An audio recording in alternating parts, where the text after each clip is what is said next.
बच्चों, कैसे हैं आप सभी? आई होप अच्छे होंगे, राइट। चलिए, मैं हूं प्रजापति टीचर पे आपसे स्वागत करती हूँ। और आज आपके लिए लेके आऊँ एक्सरसाइज 7.1 का क्वेश्चन नंबर 9, जो कि इंपॉर्टेंट है बच्चों, तो प्लीज ध्यान समझिएगा और साथ ही लाइक शेयर करना मत भूलिएगा, ओके। और अगर हमारे चैनल पर नए हैं तो प्लीज सब्सक्राइब जरूर कीजिएगा, ताकि इसी तरह आपको वीडियोस मिलते जाएंगे और आप अपने डाउट्स क्लियर करते जाएंगे, ओके। तो ये स्टार्ट करते हैं। देखिए क्या कहना है क्वेश्चन 9 में, यदि Q 0,1 बिंदुओं P ब्रैकेट में 5, -3 और बिंदु R ब्रैकेट में x, 6 से समदूरस्थ है। कहने का मतलब यह है, जो हमें Q दिया गया है, इसकी जो निर्देशांक दिए गए हैं 0,1, वह बिंदु Q और R से समदूरस्थ है। समदूरस्थ का मतलब है समान दूरी पर स्थित है, ठीक है। हालांकि मैं आपको थोड़ा सा ड्रॉ में समझाऊंगी तो और क्लियर समझ में आएगा। तो x के मान ज्ञात कीजिए और साथ ही साथ दूरियां QR और PR भी ज्ञात कीजिए। तो दूरियां PR और QR कैसे? तो देखो, सबसे पहले हम दो बिंदु ले लेते हैं बच्चों। एक बिंदु मैं यहां बना रही हूं, एक बिंदु में यहां बना रही हूं, राइट। इसे मिला देते हैं। अब इसे नाम देंगे हम P, ये हो जाएगा हमारा R। इन बिंदुओं के निर्देशांक हमें दे रखे हैं 5, -3 और यहां पर दे रखा है x, 6। अब Q क्या है? इनसे समदूरस्थ है। समदूरस्थ मतलब कि समान दूरी पर है, तो समान दूरी मतलब कि बीच सेंटर में। तो यहाँ आ जाएगा हमारा Q, तो यह हो जाएगा 0,1। तो यहां तक कोई डाउट? अब समदूरस्थ है तो हम कह सकते हैं जो PQ है बच्चों, वो बराबर होगा QR के, क्योंकि समदूरस्थ समान दूरी पर है P और R के। तो यहाँ कह सकते हैं हम PQ बराबर है PR के। तो यहाँ लिख लेती हूं मैं, PQ बराबर है QR के। अब हमें करना क्या होगा? हमें सबसे पहले इस x को फाइंड करना होगा, राइट। जैसे ही हमारे पास x आ जाएगा, फिर हम इस QR को भी फाइंड कर लेंगे और साथ ही साथ PR को भी फाइंड कर लेंगे। बट उसके पहले हमें x लाना होगा और मैं PQ और QR को लेके इस x लेके आऊंगी आपके सामने। तो देखिए, दूरी सूत्र का फॉर्मूला, दूरी सूत्र लगाएंगे यहाँ पर, जो कि मैंने पहले भी बताया है आपको। दूरी सूत्र होता है हमारा PQ के लिए अगर मैं बात करूं तो इधर, और QR के लिए इधर, x2 माइनस का x1 का whole square plus y2 minus y1 का होल स्क्वायर इक्वल में, ठीक है। ऐसे ही हम QR के लिए भी फॉर्मूला लगा लेते हैं, उसको हम इधर सॉल्व करेंगे, जिससे हमारा x का वैल्यू आ जाएगा, यहां पर आ जाएगा x2 माइनस x1 का whole square plus y2 minus y1 का होल स्क्वायर, राइट। अब आप देख सकते हैं, मुझे दूरी सूत्र के लिए x2 x1 चाहिए, y1 y2 चाहिए। तो PQ की अगर मैं बात करूं तो ये मेरा x1, ये y1 हो जाएगा, ये x1 और ये y1, ठीक है। ऐसे ये मेरा x2 और ये मेरा y2। फिर हम QR की इधर सॉल्यूशन बताऊंगी मैं आपको, QR के लिए कौन कौन से हमें निर्देशांक लेने होंगे, राइट। पहले तो मैं PQ के लिए ले लेती हूँ, आपका फोकस PQ पे होना चाहिए। अब PQ में अगर देखा जाए तो x2 आप देख सकते हैं, आपके सामने नंबरिंग दिया है मैंने, x2 जो कि क्या है 0।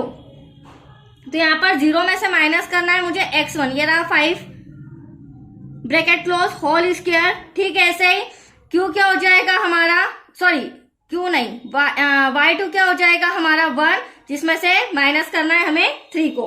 तो यह हो जाएगा y2 1, जिसमें से माइनस करना है y1 के माइनस के 3 को, ब्रैकेट क्लोज होल स्क्वायर। अब यहाँ पर समझिए, यहाँ पर हम क्या करेंगे। तो देखो, अभी मैंने इसको x2 y2 बोला था, अब यहाँ पर मैं इसे x1 और y1 दे देती हूँ और इसे x2 और y2 दे देती हूँ, क्योंकि अब बात कर रही हूं मैं QR के बीच की, राइट। अब हमें इन दो बिंदुओं के निर्देशांक लेने हैं, तो ध्यान से समझिएगा। यहाँ पर क्या हो जाएगा, अगर मैं x2 की बात करूं तो ये रहा x, जिसे माइनस करना है x1 मतलब कि 0 से, bracket close whole square, y2 आपका 6 नजर आ रहा है, जिसे माइनस करना है y1 1 से, ब्रैकेट क्लोज होल स्क्वायर। तो एटलीस्ट आया आपको समझ में, मैंने वैल्यू पुट कर दी है। अब फटाफट इसे हम सॉल्व करके x का वैल्यू लेके आते हैं। तो देखिए बच्चों, 0 में से -5 करेंगे तो एटलीस्ट -5 का स्क्वायर होगा, प्लस यहाँ पर 1 ऐसा का ऐसा, माइनस माइनस क्या हो जाएगा, प्लस का 3 होल स्क्वायर इक्वल्स टू, यहाँ पर x में से 0 घटाएंगे तो एटलीस्ट x ही आएगा, 6 में से 1 गया, 5 का वर्ग। अब यहाँ पर आप देख रहे हैं अंडर रूट यहाँ भी आ रहा है, अंडर रूट यहाँ भी आ रहा है, तो दोनों पक्षों में वर्ग लगाने पर, वर्ग लगाने से क्या होगा, ये अंडर रूट मतलब वर्गमूल खड़ी आएगा। तो लिखेंगे दोनों पक्षों में वर्ग करने पर। अब आप देख सकते हैं यहाँ हो जाएगा अंडर रूट में माइनस का 5 होल स्क्वायर प्लस 3 और 1 को हम प्लस कर लेते हैं, ये भी 4 स्क्वायर। अब इसका पूरे ब्रैकेट का होल स्क्वायर, राइट।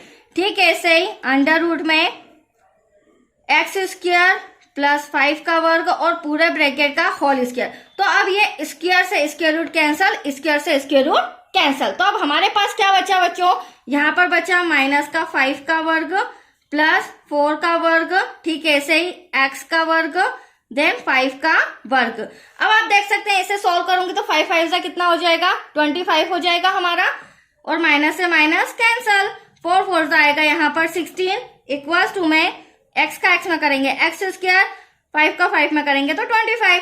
अब 25 आप देख सकते हैं दोनों तरफ आ रहा है, तो 25 से 25 क्या हो जाएगा, एटलीस्ट कैंसल। तो यहाँ पर बचा हमारा 16 इक्वल्स टू में एक्स स्क्वायर। अब क्या करेंगे, स्क्वायर हटाएंगे क्योंकि एटलीस्ट हमें एक्स की वैल्यू चाहिए, तो यहाँ से स्क्वायर हट जाएगा और अंडर रूट लग जाएगा।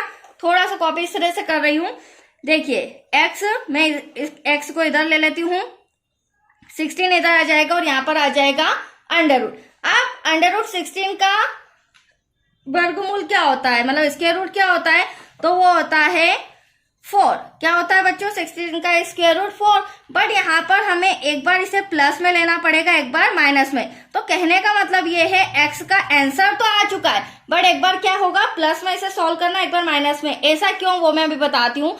यहाँ पर लिख लेते हैं फिलहाल एक्स का आंसर आया है 4, -4। अब देखिए हमें क्यू आर फाइंड करना है। क्या फाइंड करना है, क्यू आर। तो एक बार मुझे प्लस का 4 लेना पड़ेगा और एक बार माइनस का 4, क्योंकि मुझे hand to hand P R भी फाइंड करना है। तो इन दोनों कंडीशन में हमें क्यू आर और पी आर को फाइंड करना पड़ेगा, क्योंकि सब में ऐसा कहा गया है। चलिए अब यहां पर ले लेते हैं हम सबसे पहले तो जब x बराबर 4 हमने लिया, राइट। अब x बराबर 4 लेंगे तो यहां पर मैं क्यू आर इक्वल्स टू लिख लेती हूं। पहले तो फॉर्मूला वही हो जाएगा बच्चों, x2 माइनस का x1 सॉरी, यहां अगर मैं बात करूं तो पी आर आ जाएगा, हम hand to hand P R को भी सॉल्व करते जाएंगे। ये हो जाएगा हमारा x2 माइनस x1 का whole square plus y2 minus y1 का होल स्क्वायर। अब आप देख रहे होंगे q और r हमें चाहिए, तो q हमें सम के अंदर दिया गया था 0,1 और ये दिया गया है x था, बट x की जगह अब हम 4 ले लेंगे और यहाँ पर ले लेंगे 6। ऐसे ही p और r की भी बात करूं तो ये रहा p, ये रहा r, यहाँ पर हो जाएगा 5 - 3 और यहाँ पर हो जाएगा 4 और 6, क्योंकि देखो x के प्लेस पर मैंने क्या ले लिया, दोनों तरफ 4, और सेकेंड कंडीशन में हम क्या ले लेंगे, माइनस का 4, राइट। अब वही x1 x2 y1 y2 sorry x1 y1 x2 y2। तो अब देखिए Q R equals to x2 मेरा क्या हो जाएगा बच्चों 4 में से माइनस करना है, x1 मेरा 0 रहा, bracket close whole square, plus y2 क्या हो जाएगा मेरा 6, जिसमें से माइनस करना है 1 को, जो कि मेरा y1 है। पी आर की बात करूं तो यहाँ पे हम वैल्यू पुट कर लेते हैं फटाफट। अब आप देखिए x2 यहाँ पर क्या हो जाएगा 4, जिसमें से माइनस करना है x1, ये रहा मेरा 5 होल स्क्वायर, प्लस y1 हो जाएगा मेरा 6, जिसमें से माइनस करना है माइनस के 3 को, यहाँ पर हो गया होल स्क्वायर। चलिए अब पहले क्यू आर को सॉल्व कर लेते हैं। माइनस करेंगे 4 में से तो एटलीस्ट 4 का वर्ग ही आएगा, 6 में से 1 गया तो क्या बचा 5 का वर्ग। अब यहाँ पर क्या हो जाएगा बच्चों 4 4 16, 5 5 25, इन दोनों को ऐड करेंगे तो एटलीस्ट हमारा आंसर आएगा 41। अब 41 मतलब इसका कोई स्क्वायर रूट नहीं होता है, तो क्यू आर का एक आंसर तो आ गया +4 लेने पर, अभी -4 नहीं लिया है, राइट। अब पी आर की बात करूं तो इसे भी हम सॉल्व कर लेते हैं। 5 में से 4 गया, माइनस का 1 बचा स्क्वायर, प्लस यहाँ पर 6 ऐसा कैसा माइनस माइनस प्लस का 3। नेक्स्ट स्टेप में क्या हो जाएगा 1 1 1, माइनस से माइनस कैंसल, प्लस 6 और 3 कितना हो जाएगा 9, और 9 का 9 में मल्टीप्लाई करेंगे तो 81। अब आप देख सकते हैं पी आर इक्वल्स टू √82, 81 और 1 कितना हो जाएगा 82। अब 82 का भी कोई स्क्वायर रूट नहीं होता है, तो दोनों के आंसर आपके सामने आ चुके हैं, बट x बराबर 4 रखना रखने पर अभी हमें x बराबर -4 रखना है। क्या रखना है? x बराबर माइनस, जब x बराबर -4 हो तो देखो QR। अब फॉर्मूला लिखने की जरूरत नहीं है, डायरेक्टली मैं विदाउट फॉर्मूले की आपको बताती हूं। आप देख सकते हैं यहाँ पर कुछ भी नहीं करना है, यहाँ 4 है, यहाँ 4 है, हमें बस माइनस लगाना है। तो -4 माइनस का 0 होल स्क्वायर प्लस बाकी एज इट इज ऐसा का ऐसा। ठीक वैसे ही PR में बात करूं तो यहाँ पर 4 आ रहा है तो वो माइनस का हो जाएगा, और माइनस का 5 होल स्क्वायर प्लस 6 माइनस का ब्रैकेट में माइनस का 3, ये भी होल स्क्वायर, राइट। चलिए अब इसे सॉल्व करते हैं बच्चों, वेरी सिंपल। -4 का -4 में से माइनस को 0 को घटाएंगे तो वही आएगा -4 का वर्ग, प्लस 6 में से 1 गया 5 का वर्ग। ठीक है, ऐसे ही PR इक्वल्स टू, यहाँ पर माइनस माइनस प्लस हो जाएगा क्योंकि एटलीस्ट डिजिट है, तो 4 और 5 9 हो जाएगा, बट माइनस का आएगा।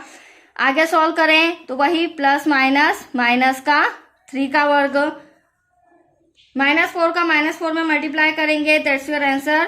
प्लस का 16, 4 4 जा 16 और 5 5 जा 25। तो QR इक्वल्स टू, अगर यहाँ मैं ऐड करती हूँ तो दैट्स योर आंसर 41। मतलब कि यहाँ भी √41 आ रहा है, यहाँ भी √41 आ रहा है, वो भले प्लस का 4 हो, वो भले ही माइनस का 4 हो। अब यहाँ भी सॉल्व करके देखते हैं।